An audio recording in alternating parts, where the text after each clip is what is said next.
করেনি 2026 সালের 31শে জানুয়ারি এখানে আমরা দাঁড়াতে পারবো।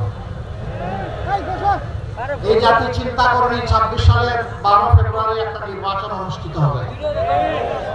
এই জাতি চিন্তা করেনি ফ্যাসিস্টরা এইভাবে অপদস্থ হয়ে বাংলাদেশ থেকে পালাতে বাধ্য হবে। এই জাতি চিন্তা করেনি সারা বাংলাদেশ ছোপ ছোপ রক্ত আর খাড়ি খাড়ি লাশ থেকে রেহাই পাবে।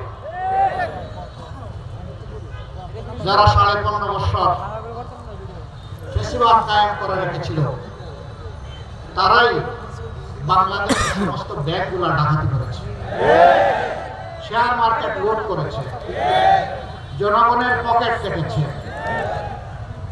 চাঁদাবাজির স্বর্গরাজ্যে বাংলাদেশকে পরিণত করেছে,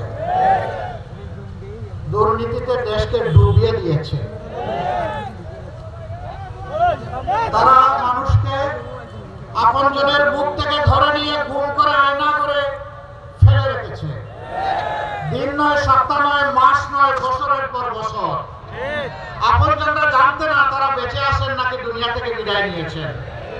তারা জানতেন না তারা কোথায় পড়ে আছেন। খবরের সাইজের একটা ঘরের মধ্যে বছরের পর বছর ওখানেই টাকা, ওখানে পেশা, ওখানে পায়খানা, ওখানে খাবার, ওখানে গোসল, ওখানে সবকিছু। আপনারা ইচ্ছা করলে দেখে আসতে পারেন। জুলাই স্মৃতি জাদুঘর বানা হয়েছে। স্বৈরাচার যে জায়গা থেকে বসে বসে সারা দেশটাকে জুলুমের রাজ্যে, হত্যা এবং খুনের রাজ্যে, ধর্ষণ এবং লুণ্ঠনের রাজ্যে পরিণত করেছিল সেই গণভবনকে। সেখানে আয়নাগরের একটা প্রতীকী প্রোটোটাইপ সেখানে বানিয়ে রাখা হয়েছে। সময় যারা পান একটু দেখে আসবেন। স্বৈরাচারের অনেকগুলো চিহ্ন বর্ণ সেখানে রেখে দেওয়া হয়েছে। এটা আগামী বিশেষ করে যারা দেশ করবে তাদেরকে এটা দেখে এখান থেকে শিক্ষা নেওয়া উচিত। মানুষের সাথে জুলুম করলে তার পরিণতি কি হতে পারে এই জাদুঘরটা দেখলে তার অনেকটুকুই বোঝা যাবে বলে আমি বিশ্বাস করি। সম্মানিত ভাই ও বোনেরা, এই বাংলাদেশ আমাদের প্রিয় জন্মভূমি। যারা এই দেশকে ভালোবাসে, মানুষকে ভালোবাসে, তারা এই দেশের মানুষকে একটু শান্তি উপহার দিতে চায়। আর যারা দেশ এবং মানুষকে ভালোবাসে না তারা মানুষকে কষ্ট দেয়। এত নির্যাতন, এত জ্বালাতন একটা দলের উপর করা হয়েছে যার শীর্ষ 11 জন নেতাকে প্রতিহিংসা বশত মিথ্যা অভিযোগ দিয়ে হত্যা করা হয়েছে। 1000 কর্মীকে দুনিয়া থেকে বিদায় দেওয়া হয়েছে যারা বিচারের বিটা পর্যন্ত চোখে দেখে নাই। কোথায় কিভাবে মেরে খালে মিলে তাদেরকে ফেলে দেওয়া হয়েছে সে দুঃখের কাহিনী এখন বলার সময় নেই। সবগুলো অফিস বন্ধ করে রাখা হয়েছে 13.5 বছর। দলের নিবন্ধন কেড়ে নেওয়া হয়েছে, প্রতীক খেয়ে হজম করে ফেলার চেষ্টা করা হয়েছে। দিশাহারা হয়ে শেষ পর্যন্ত দলটাকেই নিষিদ্ধ ঘোষণা করা হয়েছে।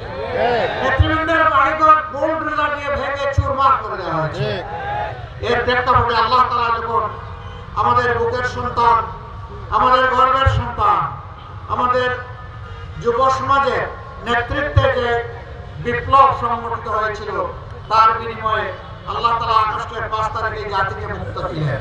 আমরা মিছিল করলাম না, উচ্ছ্বাস প্রকাশ করলাম না, কারো উপর প্রতিশোধ নিলাম না। আল্লাহ তাআলার নিয়ামতের শুকরিয়া আদায় করে আমরা সেজদায় পড়ে গেলাম। আমরা সে রাতেই ঘোষণা দিলাম আমরা কোনো প্রতিশোধ নেব না। তবে ক্ষতিগ্রস্ত পরিবার এবং ব্যক্তি তিনি যদি আইনের আশ্রয় নেন আমরা তাকে সর্বাত্মক সহযোগিতা করব। ন্যায় বিচার পাইতে আমরা যা কিছু করার দরকার তাই করব। আমরা আমাদের সহকর্মীদেরকে অনুরোধ জানালাম আপনারা শান্ত থাকুন। জানি অন্তরে অনেক কষ্ট এবং দেশের শান্তি শৃঙ্খলা ফিরিয়ে আনতে নিজেরা অবদান রাখুন। আপনারা সাক্ষী সারা বাংলাদেশে সমস্ত ধর্মীয় প্রতিষ্ঠান, ভালনারেবল হাউসেস, বিভিন্ন ধর্ম বর্ণের মানুষের জীবন এবং সম্পদ, তাদের ইজ্জত পাহারা দেওয়ার জন্য 15টা দিন আমাদের লক্ষ লক্ষ সহকর্মী সারা বাংলাদেশ পাহারা দিয়েছে। দিনে দিয়েছে, দুপুরে দিয়েছে, রাতে দিয়েছে, বিশ্রাম নেয় নাই। কেন? আমরা এই দেশকে ভালোবাসি। ফ্যাসিস্ট সরকারের সড়কমন্ত্রী বলেছিলেন আওয়ামী লীগ ক্ষমতা থেকে বিদায় নিলে 2 দিনে 5 লক্ষ মানুষ খুন হবে। আল্লাহর শেষ মেহেরবানি 5 লক্ষ নয়, 5,000 নয়, 500 নয়, 5 জনও নয়, 2 দিনে খুন হয় না। কারণ তারা এই দেশের প্রতি তাদের দায়